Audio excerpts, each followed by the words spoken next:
Like to meet new people. ये नए लोगों को मिलना पसंद करते हैं, क्योंकि जब भी आप किसी नए शख्स को मिलेंगे, किसी नई फ्रेंड को मिलेंगे, ठीक है, क्योंकि नई दोस्त बनाएंगे तो डेफिनेटली ज़िंदगी के एक्सपीरियंसेस में इजाफा होगा, ठीक है ना, आपको कुछ नया सीखने को मिलेगा, ठीक है। सो हाई सेल्फ एस्टीम पीपल, इनका एक खासा ये है कि ये नए लोगों को मिलने में हेजिटेशन फील नहीं करते, ठीक है, नए लोगों को मिलना पसंद करते हैं। उनका एटीट्यूड होता है आई think I can do it, I can do it. ये कभी ये नहीं कहेगा कि आपको किसी को टॉस देना तो वो ये नहीं कहेगा नहीं सर ये मुझसे नहीं हो सकता, बल्कि वो कहेगा आई think I can do it, मेरा ख्याल है मैं ये कर लूँगी, मैं ये कर सकती हूँ। उसका एटीट्यूड ये हमेशा ये होगा, कोई टॉस दिया जाए तो वो यही ख्याल करेगी कि मैं ये काम कर सकती हूँ, I think I can do it. They are afraid to show their creativity. ये लोग जो है ना, ये अपनी क्रिएटिविटी, अपना काम जो है ना, इसको किसी को दिखाते नहीं हैं। आपने अक्सर बच्चों में जो देखा होगा कि आपने कोई क्वेश्चन दिया, कोई टेस्ट दिया, तो किसी बच्चे ने कर भी लिया होगा लेकिन आपको वो पेपर नहीं दे रहा होगा। आप बार बार पेपर दे दो, पेपर दे दो, वो नहीं दे रहा, कर भी लिया हुआ, और जब आप ज़बरदस्ती पेपर पकड़ते हैं देखते हैं तो उसने कर दिया हुआ। लेकिन क्या है, लो सेल्फ एस्टीम है ना, अपनी क्रिएटिविटी को, अपने काम को शो नहीं करता, वो यही समझता मैंने गलत किया होगा, हत्ता कि कर भी लिया हुआ। ठीक, उर्फ़े आम में अगर इस तरह समझ ले, they worry about everything but do nothing. They worry about everything, हर चीज़ के मतलब फिक्र करेंगे, हर चीज़ के मतलब, बट डू नथिंग, लेकिन करेंगे कुछ नहीं। लेकिन आपको पहचान होती है, आपको पहचान होती है कि ये बच्चा किस किस्म का है। फिर आपको उनकी टेक्निक्स का भी इल्म होना चाहिए कि ऐसे बच्चों को कैसे डील करते हैं। क्या ज़हीन बच्चे जो हैं उनकी टेक्निक्स नहीं है? ज़हीन बच्चे सबसे ज़्यादा प्रॉब्लम क्रिएट करते हैं क्लास में, ये टीचर को सबसे ज़्यादा तंग करते हैं, क्योंकि इनकी जहानत उस नहज पे पहुंची होती है कि आप उसको कंट्रोल नहीं कर पाते। आप जो भी क्लास में एक पीरियड में काम करवाते हैं, अच्छा जी ये वाला सबक याद करना है, तो वो 5 मिनट में याद करके आपके पास पहुंच जाते हैं। बाकी 35 मिनट के लिए आपके पास कोई प्लान ही नहीं होता उनके लिए। वो 35 मिनट आराम से तो नहीं बैठेंगे, वो आपको भी तंग करेंगे, स्टूडेंट्स को भी तंग करेंगे, क्योंकि उनके अंदर जो एनर्जी के बंडल्स हैं उनका आप इस्तेमाल ही नहीं जानते कि आपने कैसे करवाना।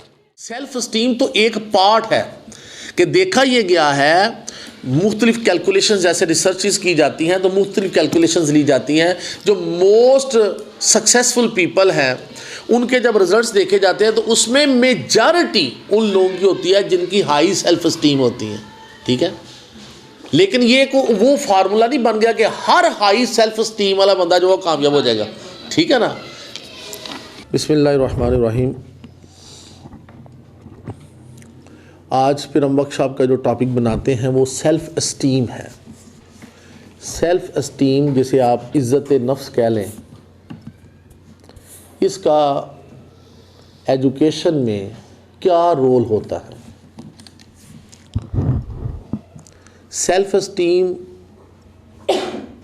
हर इंसान की होती है, चाहे वो टीचर है चाहे वो स्टूडेंट है, ठीक है। वो सेल्फ़ एस्टीम तो हर एक की होती है, इज़्ज़त नफ्स तो हर एक की है। इसका रोल जो है वो एजुकेशन में क्या है, हमने इसको आज फिर मौजू बनाते हैं अपना। सबसे पहले सेल्फ़ एस्टीम को समझ लिया जाए कि सेल्फ़ एस्टीम बज़ाते खुद क्या है, ठीक है। बस सेल्फ़ एस्टीम को अगर आप समझना चाहें तो इस तरह समझ लीजिए कि सेल्फ़ आइडियल यानी the way we would like to be. एक आपका सेल्फ़ आइडियल होता है, कोई पर्सनैलिटी होती है जिसको आपने अपना आइडियल बनाया होता है, ठीक है ना, आप उस तरह का बनना चाहते हैं, ठीक है। सेल्फ कॉन्सेप्ट, पिक्चर और परसेप्शन ऑफ आवर सेल्फ्स, यानी आपने अपने मतलब क्या सोचा हुआ है, किस तरह की पिक्चर जो है आपने अपने ज़हन में अपने मतलब बनाई हुई है। So feelings we have about our selfs, यानी वो एहसासात जो हम अपने मतलब रखते हैं उसको हम कहते हैं ये जी सेल्फ एस्टीम है। Self esteem, no one can make you feel inferior without your consent. Self esteem दो किस्म की होती है, high self esteem, low self esteem, ठीक है। हाई सेल्फ स्टीम जिन लोगों के पास होती है, माहिरीन ने ये बात साबित की है कि वो लोग एजुकेशन में ज़्यादा रिमार्केबल पोजीशंस लेते हैं बनिस्बत उन लोगों के जिनकी सेल्फ स्टीम लो होती है। ठीक है, यानी हाई सेल्फ स्टीम और लो सेल्फ स्टीम। पहले तो एक बात ये याद रखिए कि कुदरत जब भी किसी इंसान को पैदा करती है तो वो सबको हाई सेल्फ स्टीम दे के पैदा करती है। इसकी मिसाल आप इस तरह ले लीजिए कि दो बच्चे अगर खेल रहे हों और एक बड़े अमीर घर से तल्लक रखता हो और एक जो है वो गरीब घर से तल्लक रखता हो, लेकिन उन दोनों को आप देखकर उनकी गुफ्तगू सुनकर आपको कभी भी महसूस नहीं होता कि ये गरीब घर का बच्चा जो है ये अपने आप को किसी हवाले से कमतर समझ रहा है। उसकी सेल्फ स्टीम भी उतनी ही हाई होती है जितनी कि उस अमीर घर के बच्चे की होती है। फॉर एग्ज़ाम्पल, अमीर घर का बच्चा जो है ना वो गरीब घर के बच्चे को स्टोरी सुना रहा होता है कि मेरे पापा जो हैं वो मेरे लिए हेलीकॉप्टर लेकर आए हैं, वो रिमोट से उड़ता है। ठीक है, तो वो यानी क्या करता है कि जो उसको फैसिलिटीज़ मिली हैं वो बयान कर रहा है कि मेरे वालिद मुझे एक ऐसा हेलीकॉप्टर ला के दिया है जो कि रिमोट से उड़ता है। अब वो गरीब घर के बच्चे को तो ये फैसिलिटी मैसर नहीं है, लेकिन उसकी सेल्फ स्टीम हाई है। उसकी मिसाल इस तरह मिलती है कि ये साबितशुदा रिकॉर्डिंग्स हैं। ठीक है, वो बच्चा क्या कहता है, वो जेब में हाथ डालता है और वहाँ से जो है ना वो एक टॉफ़ी बाहर निकालता है, कहता है मेरे पापा भी लाहौर गए थे तो वो देखेंगे ये टॉफ़ी लेकर आए मेरे लिए। अब कहाँ टॉफ़ी और कहाँ वो हेलीकॉप्टर जिसका कोई मुकाबला नहीं, लेकिन वो बच्चा मुकाबला कर रहा है। ठीक है, यानी उसकी सेल्फ स्टीम कुदरत ने इतनी हाई रखी हुई है कि वो कोई फ़र्क नहीं करता। और आपको याद हो कि आपने कहीं एफए में स्टोरी पढ़ी वो डॉल्स हाउस। ठीक है, पुराने जो सिलेबस था एफए का उसमें एक स्टोरी थी द डॉल्स हाउस, उसमें यही तफरीक उन्होंने बताई हुई थी कि वो बच्चे जो आपस में कोई फ़र्क नहीं करते, उन सब की सेल्फ स्टीम हाई होती है। लिहाजा अमीर गरीब बच्चे आपस में मिलते जुलते हैं, स्कूल में खेलते हैं कूदते हैं, लेकिन वालदैन उनमें डिफरेंस पैदा करते हैं। वो जो क्लास डिस्ट्रिक्शंस हैं वो वालदैन पैदा करते हैं, माशरा पैदा करता है। ये अमीर तबका है, इसने इस गरीब तबके को नहीं मिलना। ठीक है, इनका रहन सहन अलग होगा, इनका रहन सहन अलग होगा। ठीक है, लेकिन ये बात याद रख लीजिए कि सेल्फ स्टीम जिसे आप इज़्ज़त नफ्स कहते हैं, ये कोई भी किसी से नहीं छीन सकता जब तक कि आप खुद ना चाहें। ठीक है, जब तक आप खुद ना चाहें कोई नहीं छीन सकता। ये सेल्फ स्टीम टीचर्स में भी बहुत कम होती है। डिफरेंट हालात और वाक़यात ऐसे आते हैं जिनकी उनकी सेल्फ स्टीम लो हो जाती हैं, और स्टूडेंट में तो आप देखेंगे, महसूस करेंगे, आप देखेंगे कि आगे जब इनके अभी सिम्टम सामने आते हैं तो आप देखेंगे कि किस तरह बच्चों की सेल्फ स्टीम कम होती है और किस तरह उनके रिजल्ट्स जो है ना वो नीचे गिरना शुरू हो जाते हैं। लेकिन ये बात तयशुदा है कि अगर आप पुख्ता ज़हन के हैं और अगर आप चाहें कि आपकी सेल्फ स्टीम हाई रहे तो वो हाई ही रहेगी। ठीक है ना, कैसे, ये आगे चलते हैं हम देखते हैं। सेल्फ स्टीम को कुछ थोड़ा सा मज़ीद अगर हम क्लैरिफाई करें तो ये बेसिकली है इमेज एरियाज़। ठीक है, आप कैसे दिखते हैं। ठीक है ना, आपका दिखना दूसरों को कुछ और है, लेकिन आप अपने मुतल्लिक़ क्या सोचते हैं कि मैं कैसी दिखती हूँ। ठीक है ना, यानी इमेज एरियाज़। फिर number 2, what can I do, यानी आप जो सोचते हैं ना व्हाट कैन आई डू, मैं क्या कर सकती हूँ, यानी मुझ में कौन कौन सी एबिलिटीज़ हैं, मैं क्या कर सकती हूँ। What I am I like, मैं किस तरह की हूँ। What am I good at, मैं किस चीज़ में बहुत अच्छी हूँ। ठीक है, what is important to me, मेरे नज़दीक किस चीज़ की अहमियत ज़्यादा है। And feedback from others. अब देख लीजिए, पहले सारे क्वेश्चन आपके खुद अपने मुतल्लिक़ थे। आप क्या सोचते हैं कि मैं क्या कर सकती हूँ, क्या नहीं कर सकती, मैं किस चीज़ में अच्छी हूँ, किस चीज़ में मेरी सलाहियतें इतनी भरपूर नहीं है, मैं किस तरह की दिखती हूँ। ठीक है ना, ये सब कुछ आपकी अपनी सोच है, प्लस दूसरे आपके मुतल्लिक़ क्या सोचते हैं। ठीक है ना, दूसरे आपके मुताल्लिक़ क्या सोचते हैं, कितनी अच्छी है, कितनी बासलाहियत है। ठीक है ना, तो ये सारी चीज़ें मिलकर जो है ये बनती है सेल्फ स्टीम। सारी चीज़ें, ये फीडबैक दूसरों से जो मिल रहा है, ये सब कुछ मिलकर बनेगा सेल्फ स्टीम। आप चूँकि मैंने प्रेजेंटेशन तैयार की हुई थी तो ये मैं आपको दिखाना चाहता हूँ, अगर आप गौर से देखें इसको।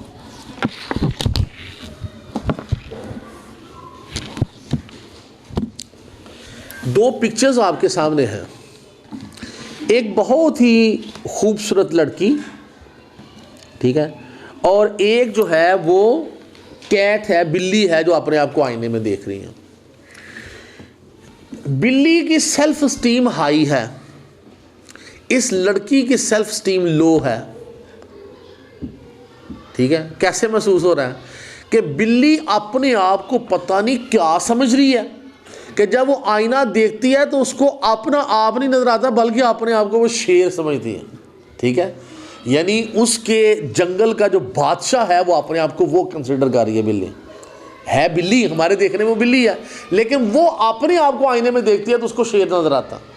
और वो जिसे कुदरत ने इतना हुस्न अता किया है, ठीक है ना, वो अपने आप को इतना बैड फील कर रही है कि आपको उसके चेहरे से पता चल रहा। तो ये हाई सेल्फ स्टीम और ये लो सेल्फ स्टीम। आगे चलिए, ये आपको जो चेहरे नज़र आ रहे हैं ये क्या है? हाई सेल्फ स्टीम के वाले, खुशबाश, यानी कोई फिक्र नहीं, ठीक है ना। फिर आगे देखिए, ये चेहरा हाई सेल्फ स्टीम, ये चेहरा हाई सेल्फ स्टीम है तो बच्चा, लेकिन इस एज, मैंने बताया ना, कुदरत हर बच्चे को हाई सेल्फ स्टीम के साथ पैदा करती है। ये तो हमारा अपना फिर रहन सहन और अपने तौर तरीके, अपने कवानीन है जो हम उसको लो सेल्फ स्टीम का शिकार कर देते हैं। इसका मतलब है कि फिर जो प्रॉब्लम्स आ रही हैं, जो बंदा फेस कर रहा है, अगर उसकी टेंशन है, तो क्या उसकी सेल्फ स्टीम लो है? मैं जो बात कर रहा हूँ हाई सेल्फ स्टीम और लो सेल्फ स्टीम, इसका रोल प्ले कर रहा हूँ बेसिकली एजुकेशन में, ठीक है ना। मैं एजुकेशन के हवाले से एजुकेशन से हवाले जो बच्चे प्रॉब्लम्स फेस कर रहे हैं, इसका मतलब है कि उनकी सेल्फ स्टीम लो है। हाँ जी, कंफर्म बात है, कंफर्म बात है। अब देखिए, जैसे बच्चों के बैकग्राउंड है, फैमिली बैकग्राउंड से कुछ प्रॉब्लम्स होती हैं जिसकी वजह से बच्चा स्ट्रेस हो जाता है, उनकी स्टडी उतनी ज़्यादा बहुत ज़्यादा इफेक्ट कर जाती है। तो क्या इसका नहीं, उसकी और वजूहत भी है ना, सिर्फ सेल्फ स्टीम नहीं है। सेल्फ स्टीम तो एक पार्ट है कि देखा ये गया है, मुख्तलिफ कैलकुलेशन जैसे रिसर्चेस की जाती हैं तो मुख्तलिफ कैलकुलेशंस ली जाती हैं, जो मोस्ट सक्सेसफुल पीपल हैं उनके जब रिजल्ट्स देखे जाते हैं तो उसमें मेजॉरिटी उन लोगों की होती है जिनकी हाई सेल्फ स्टीम होती है, ठीक है। लेकिन ये को वो फार्मूला नहीं बन गया कि हर हाई सेल्फ स्टीम वाला बंदा जो वो कामयाब हो जाएगा, ठीक है ना। नेक्स्ट देखिएगा जी, हाई सेल्फ स्टीम। अब ये चेहरे बता रहे हैं ये लो सेल्फ स्टीम है, ठीक है, low self esteem, low self esteem. अब इसका एजुकेशन में रोल देखते हैं। How much do you believe in yourself, आप अपने ऊपर कितना बिलीव करते हैं।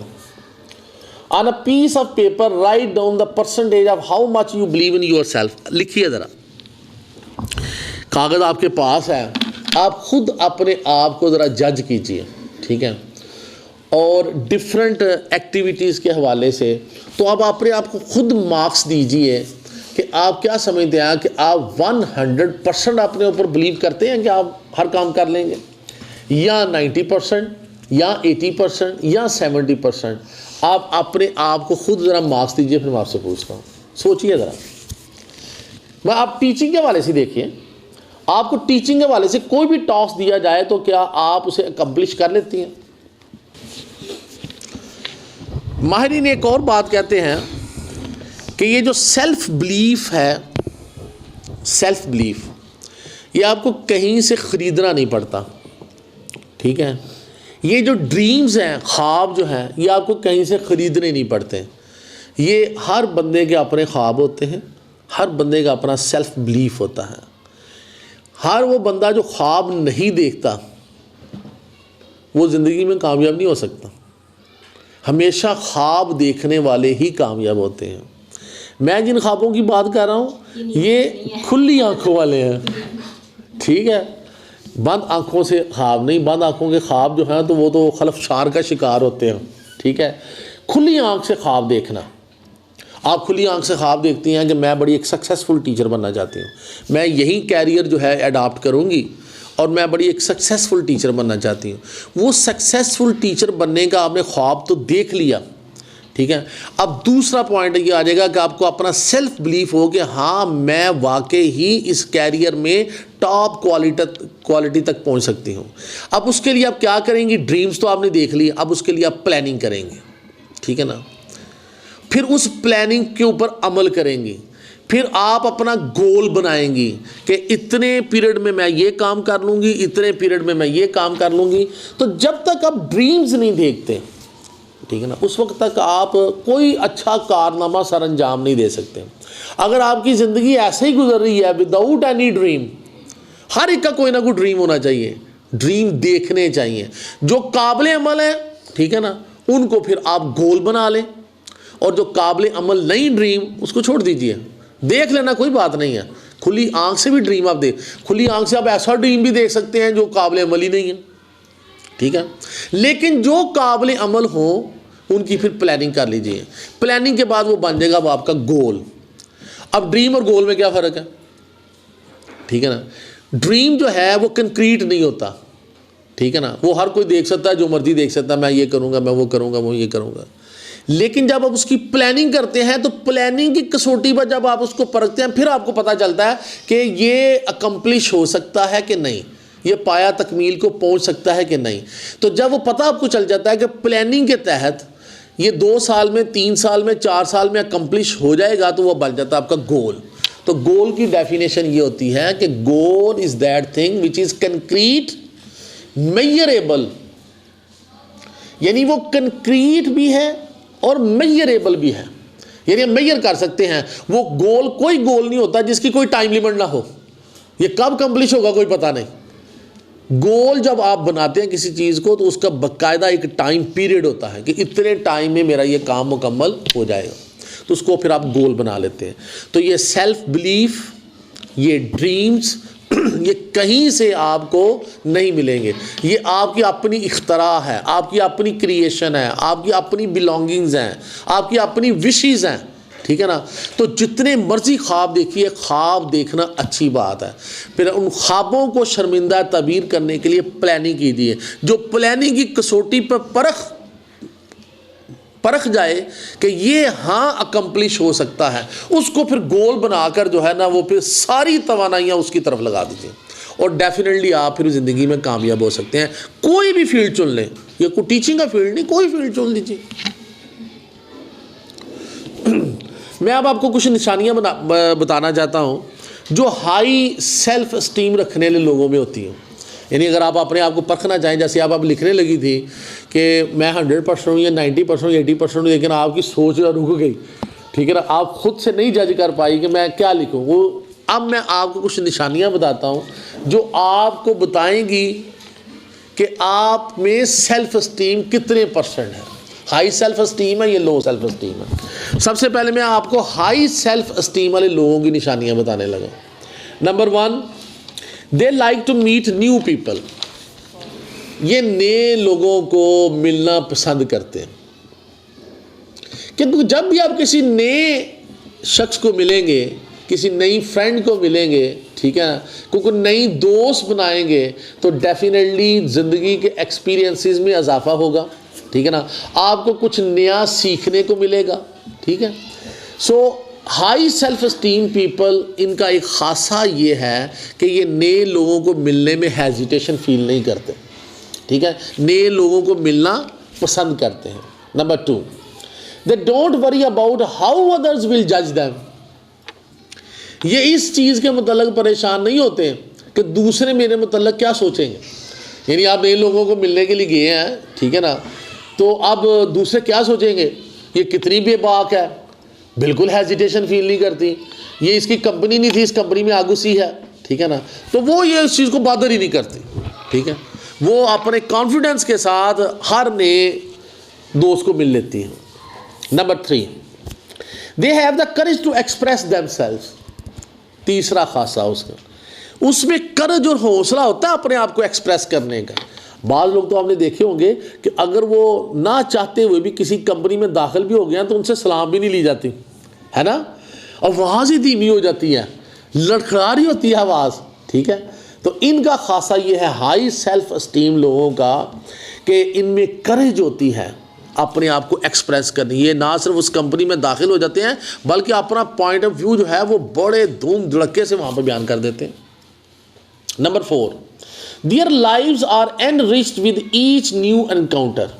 इनकी ज़िंदगियाँ जो है ना वो हमेशा नए नए वाक़यात से भरपूर होती हैं, नए नए तजर्बात से। Number 5, they are nicer to be around. इनकी कंपनी को सब लोग पसंद भी करते हैं, ये भी याद रखिएगा। हाई सेल्फ एस्टीम पीपल जो होते हैं ना, इसकी कंपनी को उनके फ्रेंड्स पसंद करते हैं। Their ideas are met with interest because others want to hear what they have to से।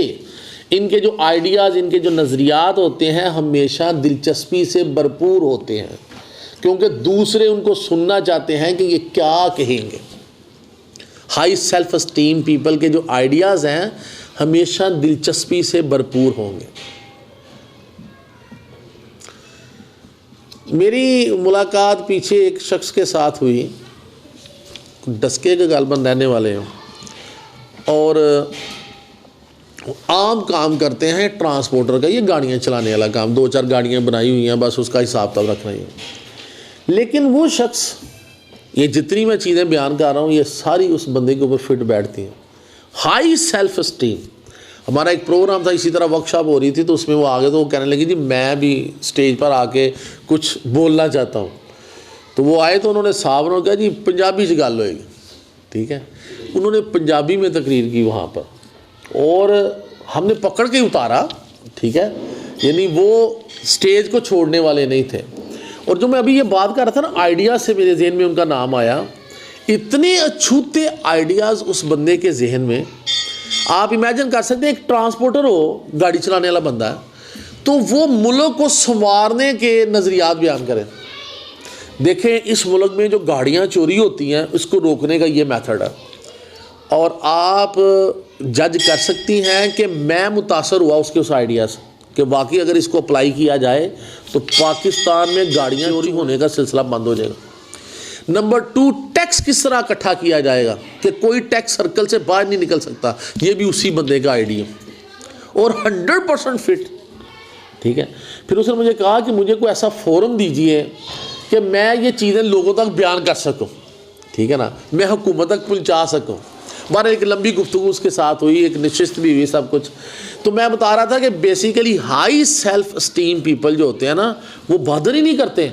उसने कोई बादर नहीं किया मैं पंजाबी में गुफ्तगू करूँगा तो लोग क्या सोचेंगे, ठीक है ना। मैंने किस तरह के कपड़े पहने हुए स्टेज पर आ गए तो लोग क्या सोचेंगे, ठीक है। और अपने आप को वो एक्सप्रेस कर रहा है इस तरह के टैक्स किस तरह इकट्ठा किया जाएगा, गाड़ियों की चोरियाँ किस तरह रोकी जाएंगी, फलां काम किस तरह होगा। अपने आप को वो अनपढ़ भी समझता है, मैं अनपढ़ हूँ, लेकिन वो आइडियाज़ इस तरह के दे रहा है कि पढ़े लिखे लोग भी नहीं दे सकते, ठीक है ना। तो ये निशानी है हाई सेल्फ एस्टीम लोगों की। ये जो हाई सेल्फ एस्टीम पीपल होते हैं इनका एक एटीट्यूड होता है, याद रख लीजिए। उनका एटीट्यूड होता है आई think I can do it, I can do it. ये कभी ये नहीं कहेगा कि आपको किसी को टास्क देना तो वो ये नहीं कहेगा नहीं सर ये मुझसे नहीं हो सकता, बल्कि वो कहेगा आई think I can do it, मेरा ख्याल है मैं ये कर लूँगी, मैं ये कर सकती हूँ। उसका एटीट्यूड ये हमेशा ही होगा, कोई टॉस दिया जाए तो वो यही ख्याल करेगी कि मैं ये काम कर सकती हूँ। I think I can do it. वैसे मुझे पर्सनली विलिंग ना हो उसने काम क्या करना है। हाँ, जब तक इंसान की विलिंग नहीं होगी मुश्किल से मुश्किल काम भी आसान हो जाते हैं। डेफिनेटली। अब लो सेल्फ एस्टीम पीपल की निशानियां क्या होंगी? They don't believe in themselves. ये अपने आप के ऊपर यकीन ही नहीं रखते, एतमाद ही नहीं है। सबसे ज़्यादा कमी और फुकदान जिस चीज़ का इनमें होगा वो एतमाद होगा। They have a hard time for giving their mistakes. इनके ऊपर बड़ा ही मुश्किल वक्त गुजरता है जब ये कोई गलती कर बैठते हैं ना तो उस गलती को भूलते नहीं। पछतावा पछतावा पछतावा, ओहो बड़ा गलत काम हो गया मुझसे।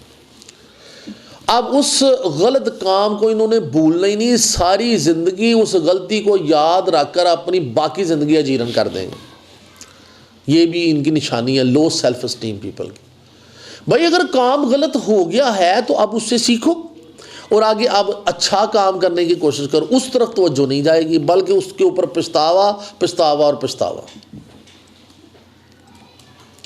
दे are afraid to show their creativity. ये लोग जो है ना ये अपनी क्रिएटिविटी अपना काम जो है ना इसको किसी को दिखाते नहीं है। आपने अक्सर बच्चों में जो देखा होगा कि आपने कोई क्वेश्चन दिया कोई टेस्ट दिया तो किसी बच्चे ने कर भी लिया होगा लेकिन आपको वो पेपर नहीं दे रहा होगा। आप बार बार पेपर दे दो वो नहीं दे रहा, कर भी लिया हुआ, और जब आप ज़बरदस्ती पेपर पकड़ते देखते तो उसने कर दिया हुआ। लेकिन क्या है लो सेल्फ एस्टीम है ना, अपनी क्रिएटिविटी को अपने काम को शो नहीं करता, वो यही समझता मैंने गलत किया होगा हत्ता कि कर भी लिया हुआ। ठीक है, लो सेल्फ एस्टीम की निशानी है ये। Lack of confidence. हाँ वही है सेल्फ एस्टीम है। फिर ये है कि ये लोग जो हैं बड़े लोग हैं, खुसूसन छोटे बच्चों को तभी इस चीज़ का कांसर नहीं होता, बड़े लोगों की ये निशानी है, ये अपनी ज़िंदगियों से मुतमिन नहीं होते। आपने घरों में अक्सर पेशतर बड़ी बीबियाँ बड़े लोग को देखे होंगे जो मुतमिन हो, हर वक्त गिला, अपनी ज़िंदगी का गिला।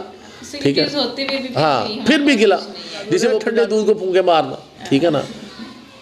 अच्छा, इनका एक और खासा है कि ये अपना ज़्यादातर वक्त अकेले गुजारते हैं और हर वक्त ये कंप्लेन करेंगे, क्रिटिसाइज़ करेंगे। Every time they complain and criticise. उर्फ़ आम में अगर इस तरह समझ ले, they worry about everything but do nothing. They worry about everything, हर चीज़ के मतलब फिक्र करेंगे, हर चीज़ के मतलब, बट डू नथिंग, लेकिन करेंगे कुछ नहीं। फिक्र सारे ज़माने का, काम कुछ भी नहीं करना। अच्छा, अब ये चीज़ तो साबित हो गई है कि ये जो सक्सेस इन स्कूल लाइफ है, सक्सेस इन स्कूल लाइफ, ये बहुत ज़्यादा डिपेंड करती है आपकी सेल्फ एस्टीम पर।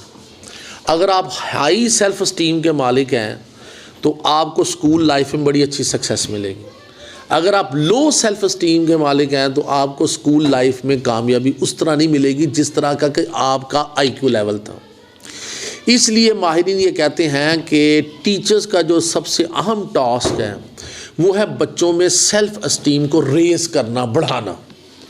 ठीक है, ना कि अपने जेस्चर से, अपनी टॉकिंग से, अपने वे आउट से, अपने तर्ज़ अमल से, अपने एटीट्यूड से उनके सेल्फ एस्टीम को नीचे गिरा दें। क्योंकि सेल्फ एस्टीम वो चीज़ है जो वक्त के साथ साथ बढ़ती भी है और मुख्तलिफ हालात की वजह से कम भी होती है, किसी एक जगह पे ये खड़ी नहीं रहती। हमारे एजुकेशनल सिस्टम में या हमारे तर्ज़ अमल में टीचर सबसे अहम रोल प्ले करता है स्टूडेंट की लाइफ में सेल्फ एस्टीम को बढ़ाने के लिए या कम करने के लिए। अब सेल्फ एस्टीम टीचर किस तरह कम करती हैं, ठीक है। आप देख लीजिए, एक बच्चे ने एक टेस्ट दिया और उसको अल्लाह ताला ने क्वालिटीज़ और खसूसियात इतनी दी थी कि उस टेस्ट में ज़्यादा से ज़्यादा 20 या 25 नंबर ले सके 100 में से। क्वालिटीज़ ही इतनी है, इससे बढ़कर वो ले ही नहीं सकता।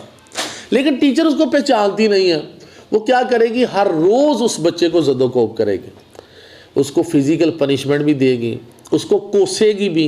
अगर कहीं फ़िज़िकल पनिशमेंट नहीं होगी तो वो ज़ुबान से ही वो कुछ उसके लिए बोल जाएगी, नकम्मा है, हमेशा ही कम नंबर लेने, और नकम्मे खड़े हो जाओ, ठीक है ना, तुमने तो रहना ही फेल है, ये है वो है। तो अब उसकी सेल्फ स्टीम ये ज़मीन के ऊपर गिरती है। अब होता क्या है कि वो जो 20-25 नंबर लेता था ना, अब उससे भी कम होने शुरू हो जाएंगे। पेरेंट्स अक्सर पिछले आपसे कहते हैं ना कि ये पिछले दिनों में, पिछले साल में तो फिर भी ये पासिंग मार्क्स ले ही लेता था मुश्किल से, अब तो ये उससे भी गया है।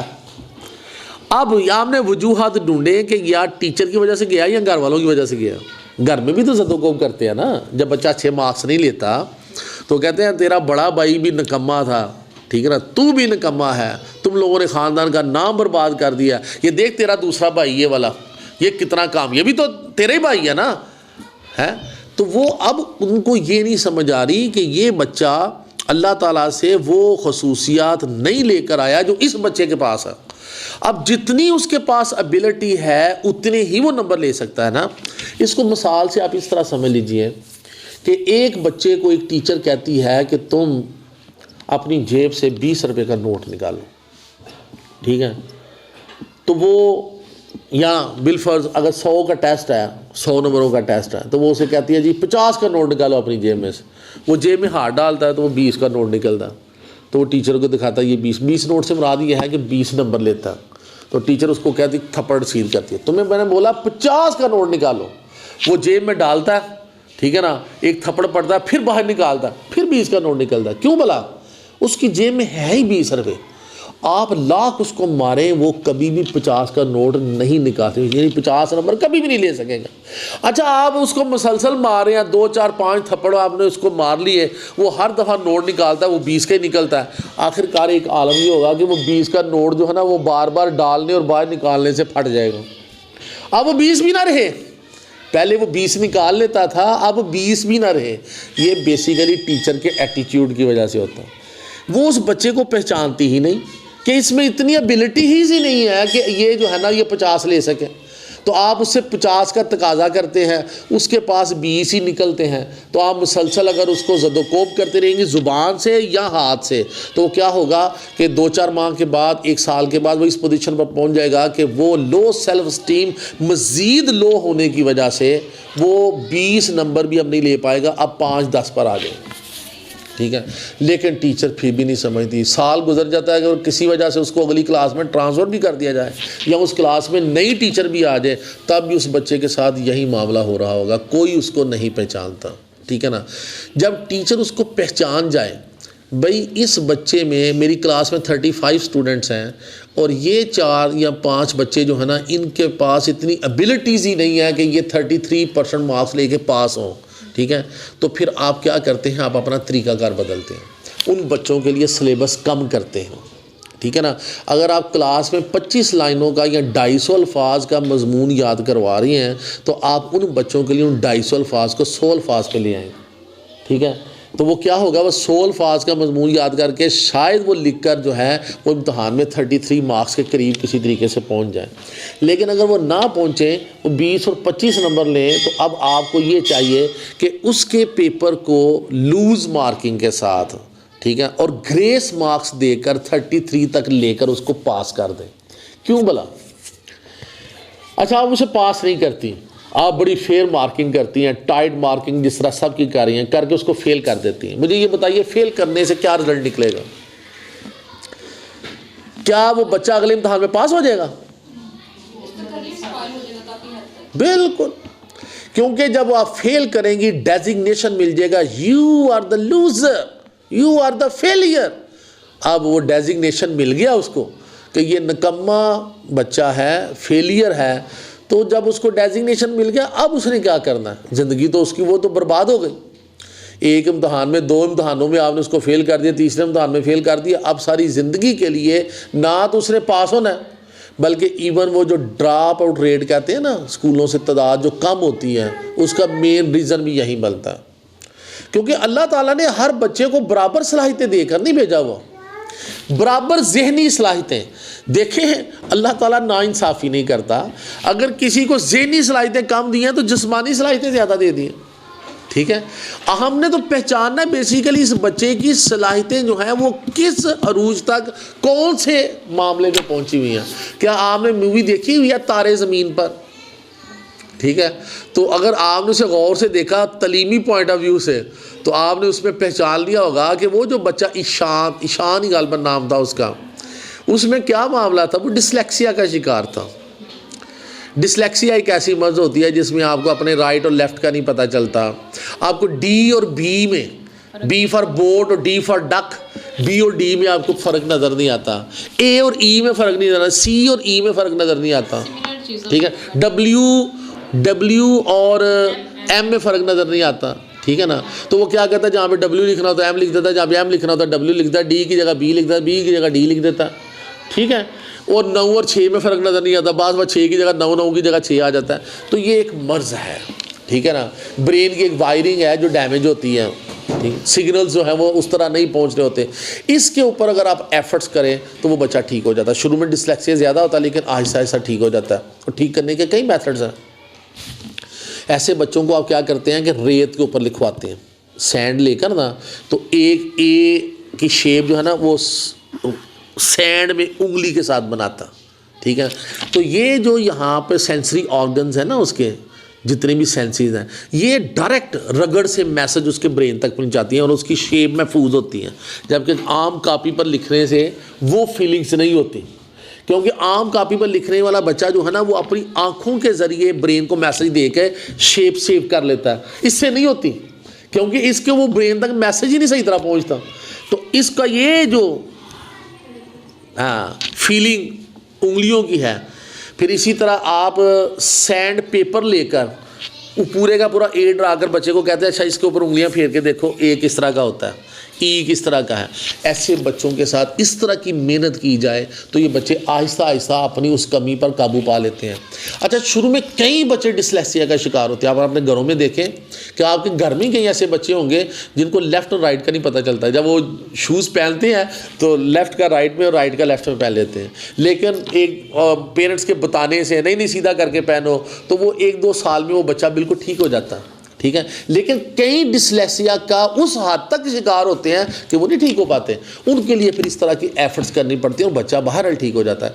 लेकिन जो बात मैं करने लगा था वो ये थी, कब देखें उस बच्चे का मामला ये था कि अगर वो पढ़ाई के हवाले से पीछे था तो आर्ट में बहुत आगे था, ड्राइंग में बहुत आगे था। एक जगह पढ़ा था, उसमें ये था कि आप 7 साल या 8 साल के बच्चे में डिसलेक्सिया उसकी बीमारी नहीं होती। वो इस वजह से कि उनमें ये होता है कि उन बच्चों को भी पता ही नहीं होता कि सही चीज़ क्या है, रॉन्ग चीज़ क्या है। ये आपको पता चलता है 1 क्लास से ऑनवर्ड आगे जब वो हैंड राइटिंग के ऊपर आता है। बच्चों में तो ये तो फाइंड आउट करना मुश्किल है, आप उसको लेबल करते हैं ये डिसलेक्सिया, उसको वो तो नहीं होता उसमें। हाँ, वही मैं बात कर रहा हूँ कि आप देखेंगे कि जो बच्चा बड़ा होता है उसकी डिसलेक्सिया की मर्ज जो है ना वो खुल के सामने आ जाती है अगर वो उसका शिकार है। शुरू में आपको सारे बच्चे उस तरह नज़र आ रहे होते हैं क्योंकि लेफ़्ट और राइट की उस तरह की पहचान नहीं होती, लेकिन जिसको शदीद मर्ज हो ना वो बचपन में भी नज़र आ रहा होता है आपको, क्योंकि वो बावजूद आपके कहने नहीं लेबल तो आप करते ही नहीं। देखिए कभी मौका मिला तो एक वर्कशॉप है टाइप्स ऑफ स्टूडेंट्स।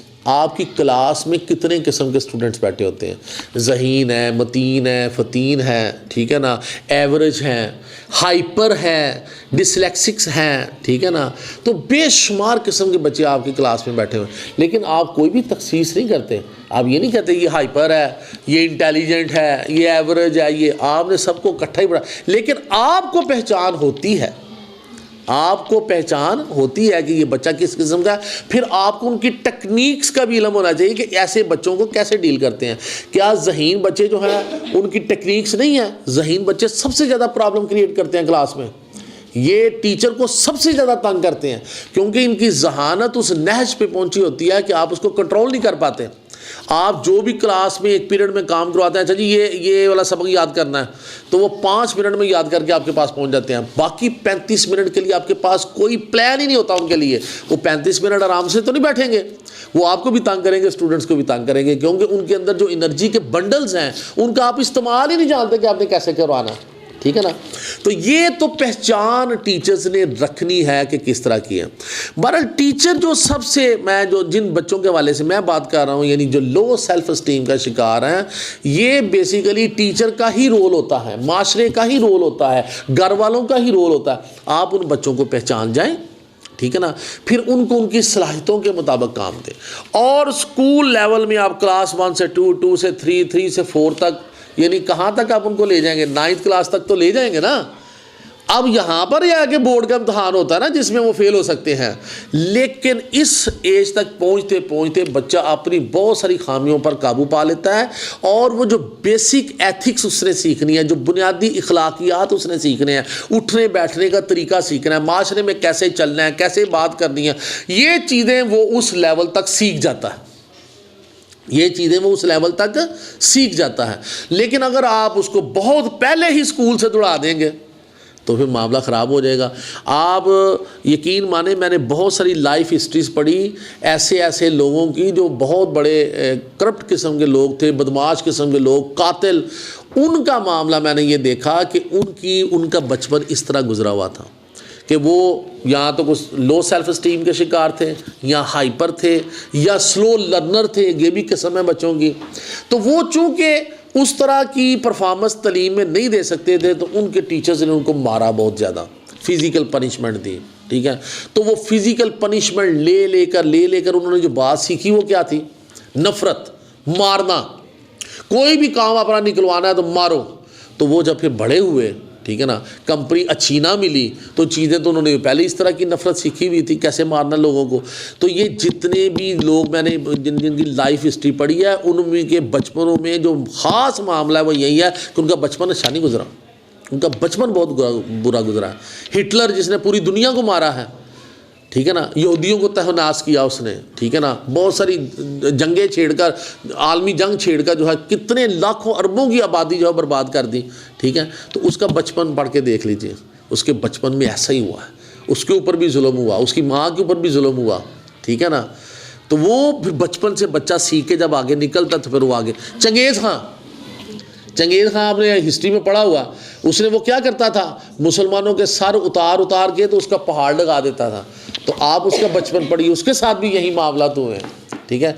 तो लिहाजा बच्चों को आपने समझना है, फिर उनकी सलाहियतों के मुताबिक उनसे काम लेना है, ठीक है।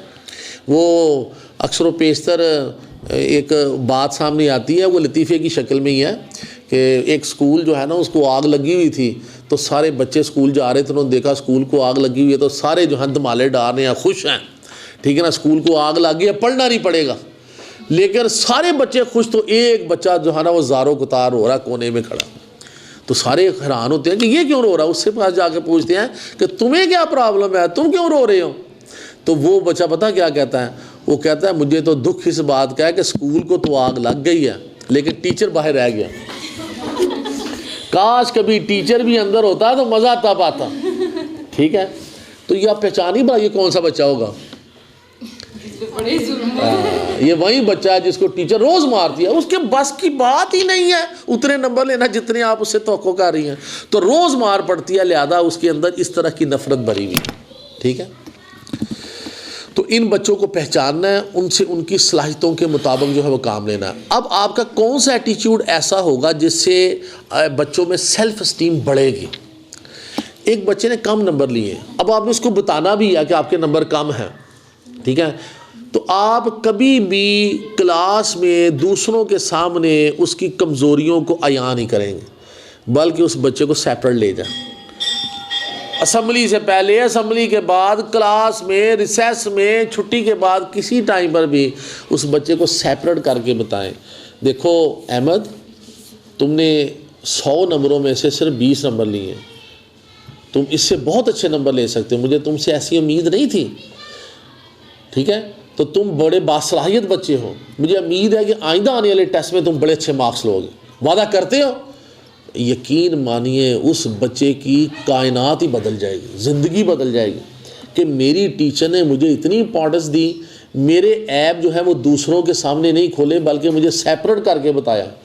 तो वो देखे मेहनत किस तरह करता है, वो आपको अपनी सलाहियत से ज़्यादा नंबर लेके दिखाएगा, इतनी ज़्यादा एफर्ट्स करेगा।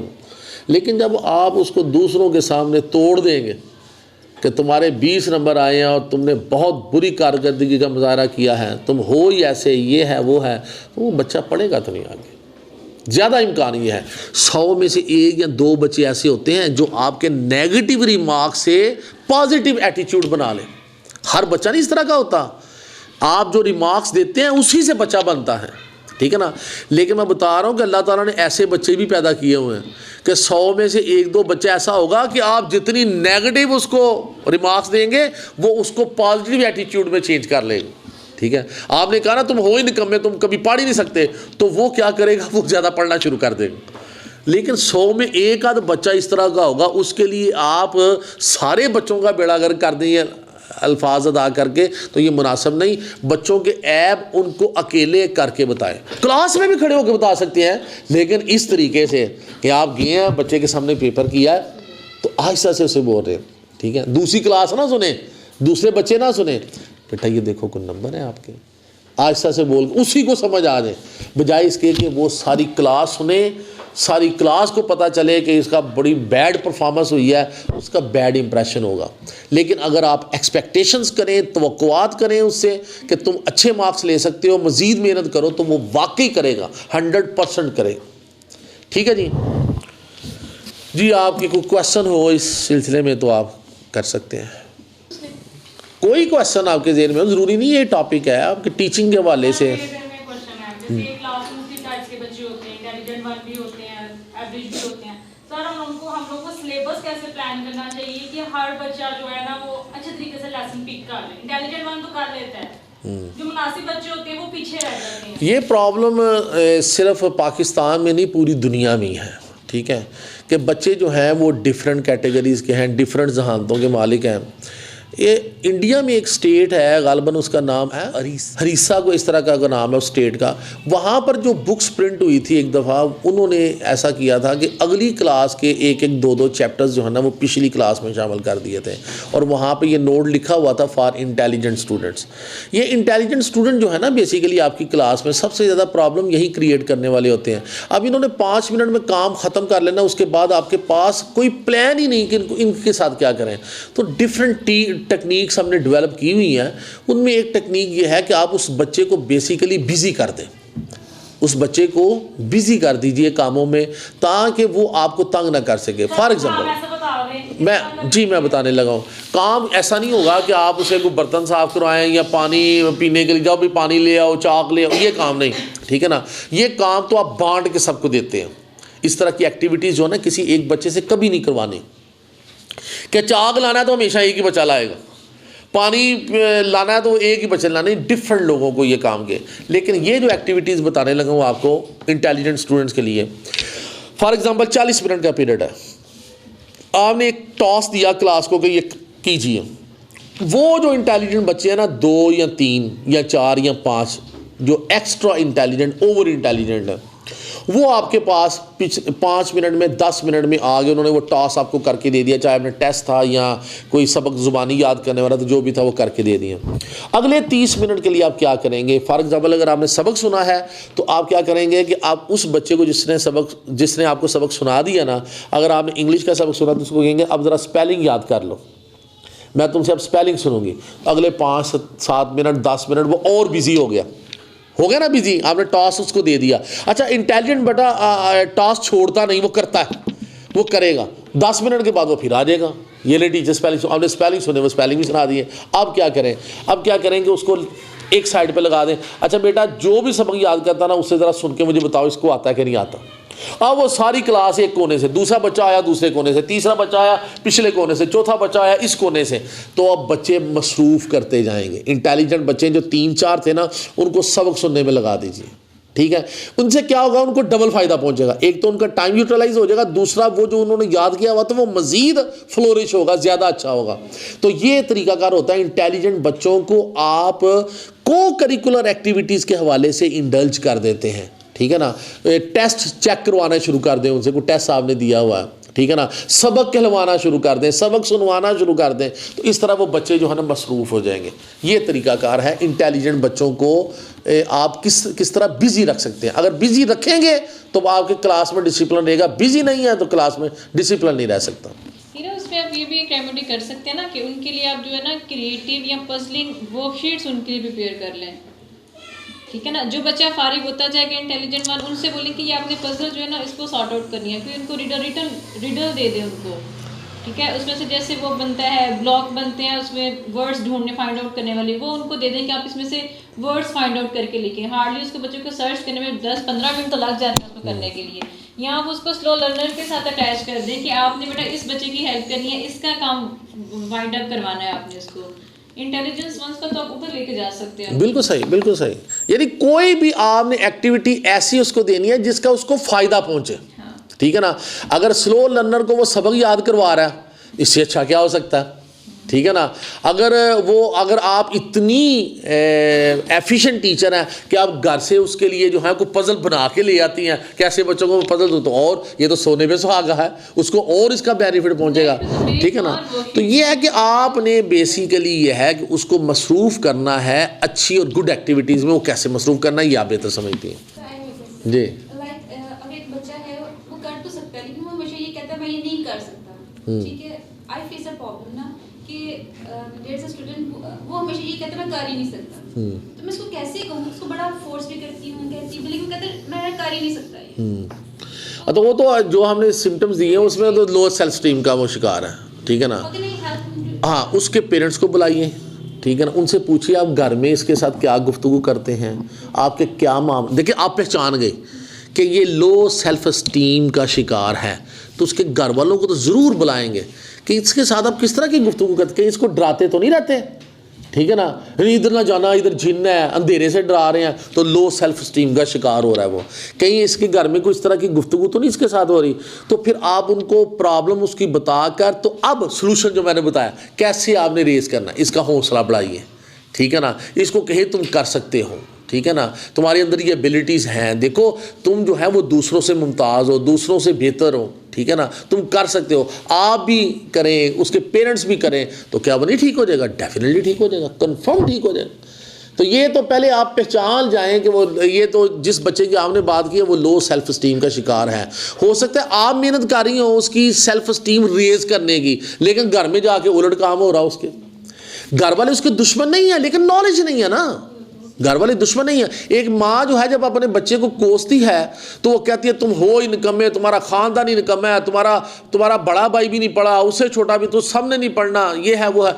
असल में तो उसके अंदर जो है वो इंतहा का जो है ना वो चाहत है कि मेरे बच्चे पढ़ जाएं, लेकिन वो जो ज़ुबान इस्तेमाल करनी चाहिए थी उसकी उसको अंडरस्टैंडिंग नहीं है। उसको ये नहीं समझ गई, इससे बच्चा जो है ना वो पढ़ाई से और दूर भाग रहा है, ठीक है ना। हत्ता कि वो अगर अच्छी ज़ुबान का इस्तेमाल करती तो क्या हो सकता था, देखो बेटा इससे पहले तुम्हारे भाई ने अच्छी परफॉर्मेंस का मुजाहरा नहीं किया था, तो देखो ख़ानदान तो बनते ही बच्चों की तालीम से हैं। अगर आज आप पढ़ जाओगे तो ज़ाहिर है कल को आपके ख़ानदान का नाम रोशन होगा, आप अच्छा ख़ानदान चलाओगे। तो तुम पढ़ के लोगों को बताओ, देखो तुम्हारी खाला का बेटा, तुम्हारी फुप्पो का बेटा फ़लाँ पढ़ रहे हैं, तो तुम भी पढ़ोगे तो तुम्हारा भी नाम बनेगा। अब बात तो सेम है, ठीक है, लेकिन अब स्टाइल डिफरेंट है। तो वालिदैन को ये भी समझाना है कि इस तरह बच्चों की हौसला अफजाई करें ताकि बच्चे आगे निकलें। हमारे यहाँ पे तो मोस्टली बच्चे जो पीछे रह जाते हैं वो बेसिकली इस गुफ्तगू की वजह से पीछे रह जाते हैं। मुझे लगता है सर पेरेंट्स और टीचर्स का रोल बहुत इंपॉर्टेंट होता है। नहीं तो छोटे बच्चे को, नर्सरी के बच्चे को क्या पता है कि मैं काम नहीं कर सकता, उसे तो नहीं पता उसके अंदर कितना कॉन्फिडेंस है या कितनी एबिलिटी है। ये तो पेरेंट्स और टीचर पे कि वो काम कैसे लेती है उससे। और ये जो इम्प्रेशंस होते हैं, ये जो आप स्टूडेंट्स को देते हैं या पेरेंट्स देते हैं, बच्चे ने कोई काम किया वेरी गुड एक्सीलेंट, ठीक है ना, तो ये इनकरेजमेंट जो है ये बच्चे को बहुत आगे ले जाती है, बहुत आगे ले जाती है। सर ऐसा क्यों होता है कि अक्सर सेल्फ स्टीम ना ईगो में, अक्सर लोग ईगो में ले जाते हैं, तो ये क्या सही होता है? नहीं, वो नेगेटिव बात है। हाँ, वो सेल्फ स्टीम जो हम लोग पॉजिटिव सोचे, लेकिन वो ईगो में भी चेंज होती है बस लोगों। जी डेफिनेटली ऐसा होता है। मैं अपने एक दोस्त की एग्जांपल दूंगा, नाम तो नहीं लूँगा उसका। तो एक वक्त था कि वो बहुत अच्छा था और उसमें वाकई बड़ी सलाहियतें थी, बड़ा कुछ था। उसकी सेल्फ स्टीम इस लेवल तक पहुंच चुकी हुई है, आजकल वो कामयाब ज़िंदगी गुजार रहा है, एक अदारा भी चला रहा है, एक जगह पे जॉब भी कर रहा है। लेकिन पिछले कुछ दिनों से जब मेरी उसके साथ गुफ्तगू हुई तो मैंने उसकी गुफ्तगू में ये बात महसूस की है जो आप बता रही है ना। अब वो तकब्बुर का उनसर जो है ना उसमें आ गया है। वो तकब्बुर अल्लाह को पसंद नहीं है, ठीक है ना। देखिए सेल्फ स्टीम का हाई होना एक सेपरेट चीज़ है, ठीक है ना, कि मैं आई think I can do it, मेरा ख्याल है मैं ये काम कर सकता हूँ, ठीक है ना। तो ये तो सेल्फ स्टीम है। एक होता है तकब्बुर, ये काम सिर्फ मैं ही कर सकता हूँ, ठीक है ना, और तो किसी के बस का रोग ही नहीं है ये। तो ये तकब्बुर में आ जाता है कि सिर्फ मैं ही नहीं, बाकी भी कर सकते हैं लेकिन मैं भी कर सकता हूँ ये। तो ये तकब्बुर के उनसर जो है ना वो नहीं आना चाहिए। ये आप खुद भी इस चीज़ का ख्याल करें, आप में भी नहीं होना चाहिए, ठीक है ना। आप ये तो पहले पहचानेंगे कि तकब्बुर का उनसर तो नहीं आ गया। पहले तो आप ये पहचानेंगे कि आप ये पहचान जाएं कि कहीं तकब्बुर का उनसर आपकी अपनी गुफ्तगू में या आपके स्टूडेंट्स की गुफ्तगू में तो नहीं आ गया। तो फिर आप उनको अंडरस्टैंड करवाएंगे ये बात कि देखो ये अल्लाह को पसंद नहीं है। अल्लाह ताला कहता है कि तकब्बुर जो है वो मेरी चादर है और जिसने मेरी चादर पे पाँव रखा उसका कुछ नहीं बचेगा, ठीक है ना। तो ये काम मैंने ज़िंदगी में देखे इस तरह के मामला। तो आप भी एग्जांपल दे सकते हैं कि हमारे रिलेटिव्स में ही एक थे, उनका तकब्बुर इंतहा तक पहुंचा हुआ था। हम छोटे से थे तो हम सुना करते थे उसकी गुफ्तगू, लेकिन आज वो ज़िंदा हैं, अल्लाह ताला उनके हालात बदले। आज उनके हालात इतने ख़राब है तो वो आप कहते हैं कि जितनी बुरी ज़िंदगी मेरी है वो किसी कुत्ते की भी नहीं है, ठीक है। लेकिन मैंने उनको अपनी लाइफ में देखा हुआ कि तकब्बुर इंतहा का पैसा इंतहा का। एक अल्फाज मुझे उनके याद हैं कि मेरे पास इतना रुपया है कि अगर 7 पुश्तें भी बैठ के खाएं तो नहीं ख़त्म हो सकता। और आज वो शख्स मकरूज़ है, ठीक है। तो वो तकब्बर था, अल्लाह को नहीं पसंद, ठीक है ना, तकब्बर नहीं आना चाहिए जी। जैसे हाइपर एक्टिव बच्चे होते हैं, मतलब एक बच्चा बहुत ज़्यादा प्रॉब्लम क्रिएट करता है, वो ऑन टाइम ये कहता है कि मतलब टीचर मेरे साथ ही रहे, मतलब मुझे अटेंशन दे, ज़रा सा मतलब उससे हटे तो फिर मतलब प्रॉब्लम क्रिएट करना शुरू कर देते हैं। मारता भी है बच्चों को, बहुत ज़्यादा मारते हैं, मतलब आवाज़ें निकालना, बहुत ज़्यादा डिस्टर्बेंस करना क्लास में, बाकी बच्चों को छेड़ना। तो वो प्रॉब्लम क्या है बेसिकली? असल में ये है, ये जो हाइपर बच्चे हैं ना, इनको कुदरत ने एनर्जी बहुत ज़्यादा दी हुई है। अब आपकी जो एक्टिविटीज़ हैं क्लास में उसकी एनर्जी के मुताबिक नहीं है। ऐसे ही एग्ज़ाम्पल है कि जो आपका जो 40 मिनट का पीरियड है, आप एग्ज़ाम्पल लेने कि एक बर्तन है जो पानी से भरा हुआ है और उसको एक सुराख है, 40 मिनट के अंदर वो सारा पानी बाहर निकलना है, ठीक है ना। 40 मिनट के अंदर आपके पास एक बर्तन है, आपने उसके आगे लगाया 10 मिनट के लिए और भर लिया। अब आपका बर्तन पानी से फुल हो गया, अब आपके पास दूसरा कोई बर्तन नहीं भरने के लिए, तो वो 30 मिनट वो जो पानी है वो किधर गिरेगा? फर्श पे गिरेगा ना, कीचड़ करेगा, सबको तंग करेगा। यही मामला उस बच्चे का है। उसके पास जो 40 मिनट के लिए एनर्जी मौजूद है ना, आपके पास एक्टिविटी सिर्फ 10 मिनट की है। 10 मिनट तक तो आप उसको मसरूफ़ रख लेते हैं, 30 मिनट की एनर्जी का आपके पास कोई जवाब तोड़ नहीं है उसका।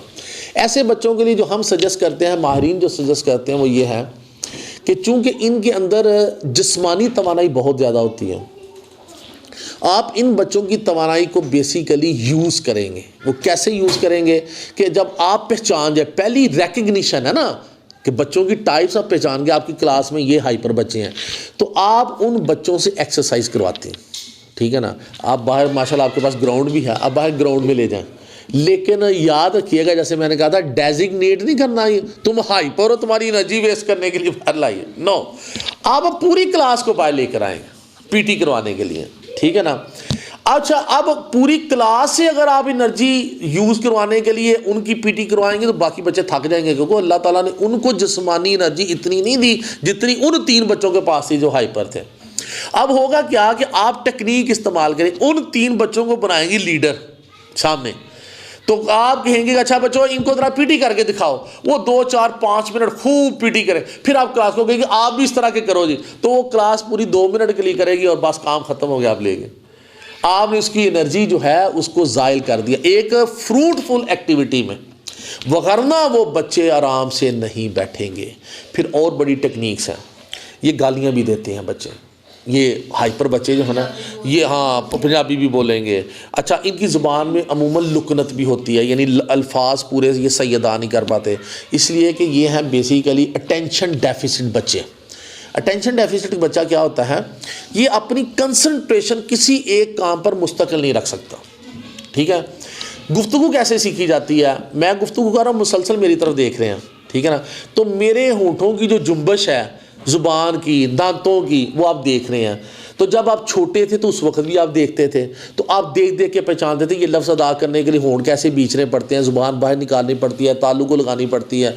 ये बच्चे चूँकि कंसंट्रेट नहीं करते, कोई गुफ्तगू कर रहा है उसका चेहरा नहीं देखेंगे, थोड़ी देर के लिए देखेंगे, फिर कहीं और तवज्जो हो जाएगी, इसलिए ये गुफ्तगू भी नहीं सीख पाते। इनका तलफ़्फ़ुज़ भी जो है ना वो ख़राब होता है, ग्रामर इनकी जो है ना काफ़ी गलत होती है, ठीक है। ये बच्चे वो सीख नहीं पाते, कंसंट्रेशन इनकी नहीं होती, इसलिए अमूमन आप इन बच्चों को चोर भी कहते हैं। ये चोर होते नहीं हैं लेकिन आप इनको चोर कहते हैं। अटेंशन डेफिसिट क्या होता है कि ये साथ वाले स्टूडेंट का ये पेन था ना, उसे बड़ा अच्छा लगा तो उसने ये पकड़ लिया, बग़ैर पूछे पकड़ लेता, ठीक है ना। ये पकड़ के उसकी कोई चोरी की नीयत नहीं, ये उसको देख रहा बड़ा फैसिनेट हो रहा है, लेकिन इतनी ही देर में इसका जो कंसंट्रेशन का स्पैन था वो ख़त्म हो गया। अब इसकी तवज्जो जो है ना वो सामने चार्ट की तरफ चली गई है, पेन से बिल्कुल तवज्जो ख़त्म, ये पेन गिर पड़ा, नीचे उसका बैग खुला हुआ उसके अंदर चला गया। अब ये भूल गया हुआ है कि कभी मैंने पेन पकड़ा था, वो गिर कर मेरे बैग में चला गया हुआ। अब at the end of the class वो स्टूडेंट, सर मेरा पेन किसी ने चोरी कर लिया, ठीक है ना। सारे बच्चों से पूछा जाएगा भी किसी ने लिया तो वापस कर दो। अब इसको तो भूल गया हुआ है, तो चूंकि इसमें एनर्जी भी बहुत ज़्यादा है तो ये जवाब भी बड़ी जल्दी जल्दी देता है। अभी आप पूछ रहे तो ये नहीं टीचर मैंने नहीं लिया टीचर मैंने नहीं लिया। आप सबसे पहले उसी का बैग चेक करते हैं और उसी के बैग में से निकल आते हैं। और अब उसकी वो धुलाई हो रही है, प्रिंसिपल साहब कह रहे हैं वो कस्में उठा रहा है, अल्लाह की कसम मैंने चोरी नहीं की, वो सच बोल रहा था, लेकिन उसको मार पड़ रही है क्योंकि अभी तक उसको किसी ने समझा ही नहीं। अटेंशन डेफिसिट है, ठीक है ना, ये बीमारी जो है अटेंशन डेफिसिट बीमारी है। आज से 100-150 साल पहले जब इसका पता चला था तो वो टीचर्स ने उन दिनों में दवाइयों का बड़ा रिवाज था, ठीक है, तो वो टीचर्स जो है ना वो मेडिसिन देने वालों के पास गए, उन्होंने कहा जी आप इतनी मेडिसिन बना रहे हैं, इन बच्चों के लिए भी कुछ आप मेडिसिन दीजिए। तो उन्होंने तजवीज़ की कुछ मेडिसिन, ठीक है, तो उससे इनकी हरकतें जो हैं उनमें वो स्लो हो गई, ठीक है ना, स्लो मोशन में चले गए, लेकिन हरकतें चेंज नहीं हुई, वो उसी तरह की थी। फिर एक और बीमारी की मेडिसिन इनको दी गई, एक इन हाइपर बच्चों में से एक बच्चा बीमार हुआ, उसको एक दवाई दी गई तो वो उसको बड़ी किफ़ायत की ये वाली। उस वक्त टीचर ने पूछा कि ये बच्चा जो है ना इसको कौन सी आपने मेडिसिन दी है, तो बहरहाल ये एक लंबी हिस्ट्री है। फिर वो पहचान में आए कि असल में इन बच्चों को ये बीमारी है, ये मेडिसिन इनको काम, इनके लिए मेडिसिन भी हैं, ठीक है ना, हाइपर बच्चों के लिए। तो बाहर हाइपर बच्चों का मामला ये है कि उनको पहचान ले, इंटेलिजेंट बच्चों के साथ साथ जो सबसे ज़्यादा तंग करते हैं वो हाइपर बच्चे होते हैं। उनकी पेरेंट्स से फैक्टर होता है ना, मतलब मे बी वो नहीं उन पे तो इनहेरेंट भी कुछ चीज़ें होती जी, ये हाँ ये जीन्स में शामिल है। हैं फैमिली से नो, ये ना आप ये समझे कि कहीं ऐसी एक्टिविटीज़ में ये मामला हो जाता, नहीं, ये बेसिकली उनकी जीन्स में शामिल होता है। उन बच्चों में ज़्यादा होता है जिनके घर जो हैं वो सड़कों के ऊपर होते हैं, ठीक है ना, जहाँ पे ट्रैफिक का शोर ये वो बहुत ज़्यादा है। पैदा होने से पहले ये असर ले रहे होते हैं इस बात का, पैदा होने से पहले, ठीक है ना, ये असर ले रहे होते हैं, और पैदा होने के बाद तो फिर वो बहुत ज़्यादा वो रेस्टलेस हो जाते हैं, इन जगह पर बैठते नहीं हैं। माओ ने लोगों के घरों में जाना, अपनी बहन के भाई के घरों में जाना छोड़ दिया कि जब भी जाएंगे इस बच्चे को साथ लेके जाएंगे, इसने कोई ना कोई चीज़ वहाँ पे तोड़ देनी है, ठीक है ना, कोई गुलदान, तो उसको कुछ चीज़ें अच्छी लगती है ना, उसके साथ खेलता है। प्रॉब्लम क्या होती है कि आम बच्चे खेले तो नहीं टूटता, इससे टूट जाती है क्योंकि इसने गुलदान पकड़ा हुआ ना, अटेंशन डेफिसिट, दोबारा तवज्जो किसी और तरफ चले गई, गुलदान उधर गिर गया, ठीक है, ये प्रॉब्लम। बच्चे ऐसे होते हैं जो इंटेलिजेंट नहीं है, मतलब उनको किसी एक्टिविटीज में भी नहीं हम लगा सकते, लेकिन उनकी होती है कि पूरी क्लास की तवज्जो है जाना हमारी तरफ हो, ये हाइपर बच्चे ही है ना। अच्छा, एक और काम इनके अक्सर पेशरिंग से होता है, पेन पकड़ा हुआ ना, स्याही वाला पेन, तो चूंकि इनके अंदर एनर्जी बहुत ज़्यादा है, अब उनको अभी ये अंडरस्टैंड नहीं होता कि इसके लिए कितनी को एनर्जी चाहिए ये कवर खोलने के लिए, तो वो ऐसे खोलेंगे, ठीक है ना, वो सारी स्याही जो है ना वो आगे पीछे गिर जाएगी, ठीक है। अच्छा, ये भी ऐसे खोलते हैं ना, सारी स्याही गिरती है। अब वो बच्चे जब शिकायत लगाते हैं ना कि टीचर इसने हमारे ऊपर स्याही गिरा दिया, वो फिर कस्में उठाता है, मैंने नहीं गिराई, असल में उसने गिराई नहीं, उससे गिर गई है, प्रॉब्लम ये है। अच्छा, इसको अपनी हरकत के ऊपर कंट्रोल नहीं होता, ये भी याद रखिएगा, जिस्म के ऊपर कंट्रोल नहीं है। ये जब इस तरह पेन खोलेगा ना, तो पेन खोले, एक तो स्याही गिरी है और साथ एक हाथ लग गया अगले स्टूडेंट को, पीछे से टांग लग गई है, ठीक है। अब वो स्टूडेंट भी जो है शिकायत कर रहे हैं, वो स्टूडेंट भी, हाँ जानबूझ के कुछ बच्चे करते हैं कि सारे बच्चे मेरे अच्छा, आप इसको आप सिखाएंगे, इसको आप सिखाएं। आप जब आपको पता चल गया ना, आप इस बच्चे को बाहर निकालेंगे, इसे कहेंगे बेटा देखो पेन जब भी खोलना है ना, वो इस तरह स्लो मोशन में खोलना, आराम से। एक्टिविटीज होगी ना, कुछ बातें इस तरह की करते हैं कि मतलब कुछ लेक्चर हो रहा है उसमें कुछ जानबूझ के तवज्जो चाहते हैं ना, तवज्जो चाहते हैं। मैं वही तो बता रहा हूँ आपको ना कि आपने इनको पहचान कर Aahista Aahista rules and regulation set करने हैं। फॉर एग्जांपल, मुझे एक वर्कशॉप में एक टीचर ने पूछा कि वो बच्चा बहुत गालियाँ देता है तो मैं क्या करूँ, मैंने उसे बड़ा समझाया। तो मैंने कहा आप रूल्स एंड रेगुलेशन इस तरह सेट करें कि आप एक चार्ट के ऊपर लिख दें कि गाली देना बड़ी बुरी बात है, आज के बाद क्लास में कुछ भी हो जाए कोई बच्चा किसी दूसरे को गाली नहीं देगा।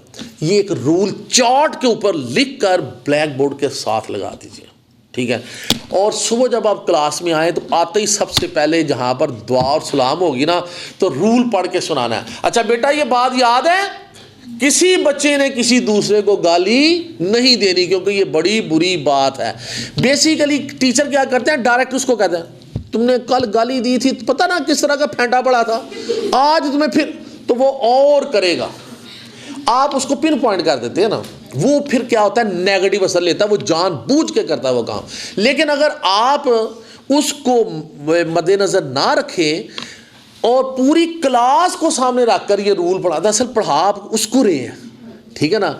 अच्छा, ये नहीं है कि आज आपने ये रूल बनाया तो ये काम ख़त्म हो गया, वो दूसरे दिन भी गाली निकाल सकता है, तीसरे दिन भी निकाल सकता है, लेकिन आप रोज़ रोज़ रोज़ 10-15 दिन 20 दिन महीना 1.5 महीना, आखिरकार वो बच्चा समझ जाएगा, आखिरकार वो बच्चा समझ जाएगा। नबी पाक सल्लल्लाहु अलैहि वसल्लम का मैं आपको मामूल बताऊं कि जब वो किसी में बुरी बात देखते थे ना तो कभी भी इस बंदे का जिक्र नहीं करते थे, एज अ होल बात करते थे। देखे मैंने कुछ इस तरह का देखा है, ये काम गलत है, ये नहीं करना है, कभी आज तक किसी को पिन पॉइंट नहीं किया था।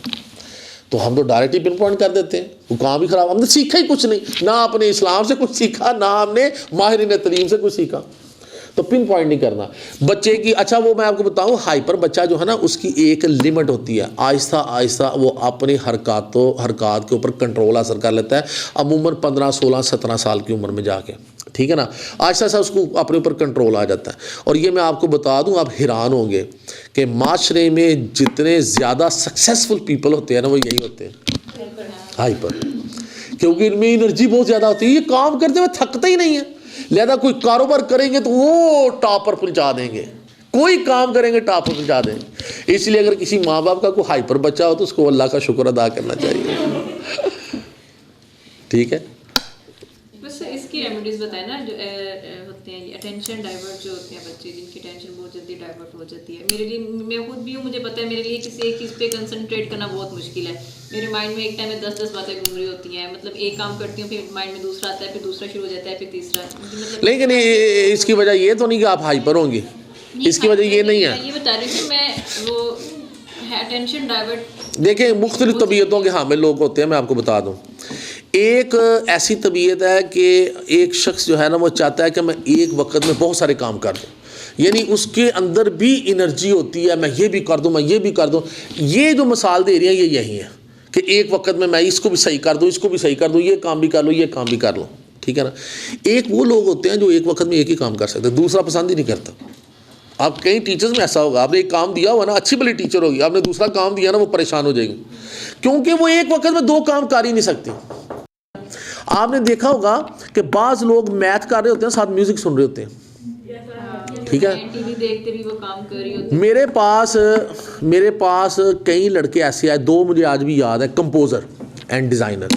अब कंपोजिंग जो होती है ना, आप एक तहरीर पढ़ रहे हैं और कंप्यूटर के ऊपर टाइप करते जा रहे हैं। देखिए 2 तरफा मामला है, एक तरफ से आप पढ़ रहे हैं, ब्रेन पर इंप्रेशन बन रहा है और वहाँ से मैसेजेस आपकी उंगली को जा रहे हैं और आप जो है ना वो टाइप कर रहे हैं। लेकिन मैं हैरान था कि वो कैसे कर लेते हैं। साथ उन्होंने क्या लगाया हुआ, ईयरफोन लगाया हुआ, और वो गाने साथ सुन रहे हैं, म्यूज़िक के दिलदादा थे, और मैं चूँकि ऊँची आवाज़ से सुनने नहीं देता था तो वो फिर क्या था, वो हेडफोन लगाया होता था।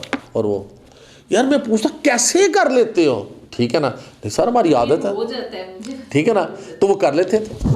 इस तरह का मामला है। तो ये समटाइम्स प्रॉब्लम भी होती है ना, मुझे तो मतलब होती है कि नहीं होना चाहिए। बास टाइम मीटिंग में बैठे होते हैं, समटाइम्स एक मतलब बात पूरी नहीं होती, फिर मैं दूसरी स्टार्ट कर लेती हूँ, फिर तीसरी स्टार्ट कर लेती हूँ, अगला सुनने वाला होता है बेचारा परेशान होता है, मैं मेरी बात तो कंप्लीट कर ले। हाँ उसमें यही है कि जब हाँ आप जब जानती हैं इस बात को तो उसमें यही होता है कि हाँ तो नहीं कंट्रोल करना सीखना है कंट्रोल करना सीखना है, ठीक है। उसमें ये होता है कि गुफ्तगू में भी इस तरह का मामला होता है कि आप गुफ्तगू कर रहे होते हैं तो चूँकि आपके पास नॉलेज बहुत ज़्यादा होता है तो आपको उसके साथ 100 एग्जांपल्स याद आ रही होती हैं। एक आप पंखड़ी खोलते हैं तो उससे कई फूल खिलते जाते हैं, तो आप जो फिर उधर लेकिन फिर आपको कंट्रोल करना पड़ता है अपने आप को, वापस घूम के वापस आते हैं। मेरे साथ भी ये प्रॉब्लम होती है, ठीक है ना। मैं एक टॉपिक पे बात कर रहा हूँ तो फिर मुझे उसके साथ 100 चीज़ें याद आ रही होती हैं, तो मैं फिर उधर जाता हूँ, लेकिन मैंने अपने आप को कंट्रोल किया हुआ देता हूँ कि नहीं अब टाइम कुछ ज़्यादा हो रहा है, ये टॉपिक के ऊपर बहुत ज़्यादा बात हो गई है, तो मैं अपने आप को खींच के वापस उधर ले आता हूँ। ये आपको हैबिट बनानी पड़ती है अपनी, तो ये कंट्रोल आप सीखेंगे। मैंने ये बात जो है ना ये बहुत ज़्यादा नोट की, डॉक्टर इसरार अहमद अल्लाह ताला उनको जन्नत नसीब फरमाया, मैंने उनको काफ़ी सुना हुआ है। उस शख्स के पास अल्लाह ताला ने इतना इल्म दिया हुआ था कि वो जब वो बात करते थे तो उस बात के साथ इस्लामी तारीख से, मौजूदा हालात से, कुरान पाक की आयात से, हदीस से वाक़यात जोड़ के ले आते थे और ऐसे लगता था कि वो इस आयत के मुताबिक ही सारे उतरे हुए मामला। लेकिन इतनी दूर जाने के बाद वो शख्स जो है वो दोबारा कैसे वापस आ जाता था। जब वो वापस आता तो हमें उस वक्त याद आता था हाँ ये तो बात इधर से शुरू हुई थी, लेकिन उस शख्स में अल्लाह ताला ने ऐसा खासा रखा हुआ था, इतनी दूर जाकर भी फिर वो वापस पहुंच जाते थे अपनी जगह पर। इल्म इंतहा का था उनके पास, ठीक। तो ये होता है, लोगों में ये मामला होता है, लेकिन जो कंट्रोल कर लेता है ना इसको, वो फिर अच्छा मुकर्रर कहलाता है, ठीक है, वो जो कंट्रोल कर लेता है। तो बहरहाल ये है कि आप उसका बेहतरीन तरीका यही है कि जैसे मेरा टेम्परामेंट जो है वो बहुत ज़्यादा गर्म है, ठीक है ना, तो मुझे गुस्सा जल्दी आता है, मुझे गुस्सा जल्दी आता है, तो मैं कोई ऐसा वाक़या रूनमा होता है, मैं स्कूल में कोई ऐसा मामला होगा, किसी स्टूडेंट का, किसी टीचर का, कोई ऐसा वाक़या, तो अब वो मेरे पास मामला भी आना है, ठीक है ना, मुझे पहले पता चलता है ना कि अब मेरे पास मामला आने लगा। तो देखिए मुझे पता है कि मेरा टेम्परामेंट जो है वो बहुत गर्म है, मैं बड़ी जल्दी जो है ना गुस्से में आ जाऊँ। अब मैं अपने आप को पढ़ा रहा हूँ, मैं क्या रहा हूँ, मैं दिल ही दिल में ये कह रहा हूँ कि कुछ भी हो जाए मैंने गुस्सा नहीं करना, कुछ भी हो जाए मैंने गुस्सा नहीं करना, और मैं उस मामले को बड़ी अच्छी तरह सुलझा देता हूँ, कोई गुस्सा भी नहीं करता। मैंने इस मामले पर मुझे खुद जो है ना वो महसूस होता है मैंने बहुत ज़्यादा कंट्रोल किया कि मुझे गुस्सा बहुत जल्दी आता था। अब शायद जो लोग मुझे जानते हैं वो समझते ही होंगे कि शायद इन्हें गुस्सा आता ही नहीं है, ठीक है ना। तो ये कंट्रोल करना है, जब आपको अपनी किसी खामी का पता चले तो आप उसको कंट्रोल करें। कैसे कंट्रोल करेंगे, आप उसको कंट्रोल करना सीखना पड़ता है, ठीक है। जैसे कछुए ने कंट्रोल किया था और खरगोश ने कंट्रोल किया था, ठीक है जी। और कोई बात, टाइम काफ़ी हो गया जी। वो खुली है तो अच्छा जी। सर मतलब एक तो होते हैं ना हाइपर एक्टिव स्टूडेंट्स, तो एक है कि मतलब एक क्लास है तो उसमें एक ही स्टूडेंट ऐसा है कि जिसमें अगर हम लोग पूरी क्लास को लेक्चर दे दिया है, ठीक है, वो बच्चा कॉन्सेंट्रेट भी कर रहा है हमारी तरफ, पूरी तवज्जो से बात भी सुन रहा है, ठीक है, हमें ये लग रहा है कि बच्चा जो ना हमारी बात को क्लिक कर रहा है। आंखें आपकी तरफ होंगी लेकिन ख्याल आपकी तरफ नहीं पहुंचा, वो क्रिकेट ग्राउंड में होगा। लेकिन लास्ट में उसको ये होता है कि टीचर आपने क्या बताया, कि लास्ट में उसको पता ही नहीं होता टीचर ने बता क्या दिया। तो मतलब होता ये है कि बिल्कुल चुप करके सुन भी रहा है। अच्छा, आप बतौर टीचर आपको महसूस नहीं होता? इसमें ये होना चाहिए ना, दरमियान में कोई क्वेश्चन करते हैं। मैं वही बताने लगा, क्या आपको महसूस नहीं होता जब आप लेक्चर दे रहे होते हैं तो कभी अगर आप अपने स्टूडेंट्स की आंखों में देखें, ठीक है ना, तो एक रेस ऐसी निकल रही होती हैं कि आपको महसूस होता है कि इस वक्त ये इधर मौजूद है या कहीं और मौजूद। यकीन करें, मुझे नहीं पता ना कोई आंखों का कलर है ना कोई ऐसा मामला है, लेकिन उसके अंदर कोई ऐसी चमक होती है कि पता चलता है ये आपकी तरफ मुतवज्जो है। और जब आंखें खाली खाली सी हो ना तो पता चलता है इधर नहीं है, पता चल जाता। सब बाजू का ऐसा भी तो होता है ना कि बच्चों को पढ़ा रहे हो ना तो अक्सर बच्चे पीछे पढ़ रहे होंगे, लेकिन एक दो बच्चे होंगे बस जो लिप्स को मूव दे रहे होंगे लेकिन पढ़ नहीं रहे। ऐसे ही होता है, ऐसे ही होता है। साफ उनका पता चल रहा होता है कि ये बस में आम करते हैं। हाँ देखें, अब चूंकि एजुकेशन के ऊपर अब बहुत ज़्यादा काम हो रहा है, पूरी दुनिया में काम हो रहा है। अगर आप नेट पे जाएं तो आपको नज़र आएगा कि उन्होंने कहा कि स्टूडेंट्स की तवज्जो आपने कैसे हासिल करनी, तवज्जो होगी तो काम होगा ना। उन्होंने एक नया मेथड भी जो है ना वो अडॉप्ट किया है, वो है लगता तो बड़ा मयूब सा है। क्लास में है तो वो ताली बजाते हैं, टीचर ताली बजाते हैं, क्लास क्लास क्लास क्लास, ठीक है ना, तो सबकी तवज्जो आपकी तरफ हो जाए फिर बात करें, ठीक है। तो वो फिर आप अल्फाज भी ऐसे अदा करती हैं, लिसन टू मी केयरफुली, ठीक है। फिर आपके लबो लहजे का उतार और चढ़ाव जो है वो भी स्टूडेंट्स को अपनी तरफ मुतवज्जो करता है। कभी आप देखते हैं स्टूडेंट मुतवज्जो नहीं हो रहे तो आप अपनी आवाज़ ऊँची करके मैंने क्या कहा आप लोगों को गौर से सुनिए, ठीक है, तो आपकी तरफ सारे मुतवज्जो हो गए। अब आप अपनी बात कर लीजिए जो आप करना चाहते हैं। तो ये तो टीचिंग टेक्निक्स हैं, अल्फाज का उतार चढ़ाव, आपके बॉडी जेस्चर, ठीक है ना, आपकी क्लास में मूवमेंट, एक जगह पे बैठ के तो बात करनी नहीं है, पूरी क्लास में आपने मूव करना है। तो ये इस तरह की डिफरेंट टेक्निक्स हैं जो आप इस्तेमाल करते हैं। सर एक टीचर का प्रॉब्लम है, वो कह रही है कि जब वो क्लास से थोड़ी देर बाहर निकलती है तो जैसे सारी क्लास बाहर आ जाती है। किसी को क्लास में रहना चाहिए। नहीं, थोड़ी देर के लिए बातें वो मतलब बाहर पूरी क्लास कौन सी है? One class. कभी कोई पेरेंट्स मिलने आ गए, 3-4 बच्चे ऐसे उन्होंने लास्ट वन दरवाजे में आके खड़े हो जाते। अब ये तो आप खुद जज कीजिए ये क्या मामला होगा। एक तो ये है कि आप इतना अच्छा वहाँ पे पढ़ाती हैं और आप इतनी मोहब्बत बच्चों को देती हैं कि वो बच्चे एक पल के लिए भी आपके बगैर नहीं रहना चाहते, वो आपके पीछे आ जाते हैं। ऐसे तो बड़ा डरते हैं। अच्छा, तो फिर आपको फिर उन्हें आपके पीछे नहीं आना चाहिए। कहाँ तक बाहर निकली वापस मुड़ के तो होता है कि बाहर क्या हो रहा है, बाहर क्यों गई। मतलब ये हमारे पूरे जूनियर्स में ये बात है कि टीचर कभी किसी मजबूरी में बाहर आती है, साथ ही बाहर आके खड़े हो जाते हैं, बाहर हो वो सिर्फ मखसूस आपकी ही क्लास है? नहीं, जूनियर पोर्शन में है ये। अच्छा, ऐसे होता है। सही है, सही है। तो आप जानिए ना ये क्या मामला है। वैसे दूसरे स्कूलों में ऐसा नहीं होता, इधर हो रहा है।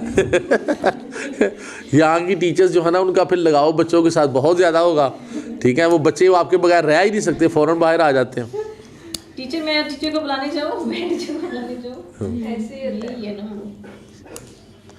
बहरहाल अच्छी बात है अगर उनकी अटैचमेंट आपके साथ है, यानी वो कुछ सवाल करने में हिचकिचाहट फील नहीं करते, ठीक है। टीचर मैं जाके ले आऊँ मैं, वरना अमूमन तो स्कूलों में बच्चे जो है ना वो तो हौसला ही नहीं करते टीचर के साथ बात करने का। तो बहरहाल आज के बच्चे बड़े शार्प हैं, ठीक है ना।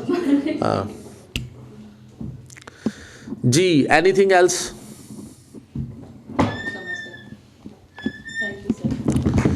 बहुत शुक्रिया जी।